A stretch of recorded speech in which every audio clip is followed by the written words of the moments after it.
Hello friends, तर आज आपण बघणार आहोत गोल्डन क्रिस्पी अशी खारी कशी तयार करायची, ती पण घरच्या घरी. आणि आता या ठिकाणी बघा मी 2 कप मैदा घेतलेला आहे. त्यामध्ये ओवा, मीठ घालायचं आहे. त्यामध्ये 2 चमचे तेल घालायचं आहे आणि चांगलं असं मिक्स करायचं आहे. मिक्स केल्याच्यानंतर त्यामध्ये थोडं थोडं पाणी घालून असं त्याचा छानसर घट्टसर गोळा बनवून घ्यायचा आहे. आता यामध्ये एका बाउलमध्ये मी 2 चमचे तूप घेतलेलं आहे. त्यामध्ये 2 चमचे कॉर्नफ्लॉवर घ्यायचा आहे आणि याला छान असं मिक्स करून घ्यायचं आहे.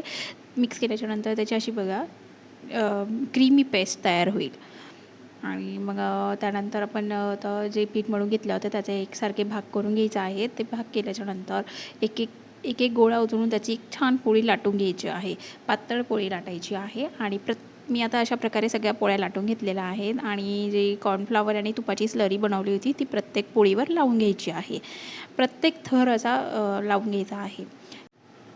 बघा अशा प्रकारे मी प्रत्येक लेयर बनवून घेतलेल्या आहेत आणि याच्यानंतर एक अशा प्रकारे त्याच्या घड्या पाडल्या आहेत आणि त्याला अशा चांगल्या लाटून घ्यायचं आहे. जास्त पातळ लाटायचं नाही आहे, नॉर्मल आपलं लाटून घ्यायचं आहे आणि त्यानंतर याच्या अशा काप करायच्या आहेत. अशा प्रकारे मी हे कट करून घेतलेलं आहे आणि गोल्डन ब्राऊन होईपर्यंत याला मंद आचेवर तळून घ्यायचं आहे. बघायला गॅसचा फ्लो कमीच ठेवायचा आहे आणि असे गोल्डन क्रिस्पी होईपर्यंत याला छान तळून घ्यायचं आहे. हे तळून झाल्याच्यानंतर पटकन असे एका प्लेटमध्ये काढून घ्यायचे आहे.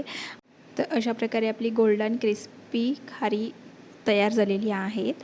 तर ही रेसिपी नक्की ट्राय करा आणि चला भेटूया नेक्स्ट व्हिडिओमध्ये. बाय.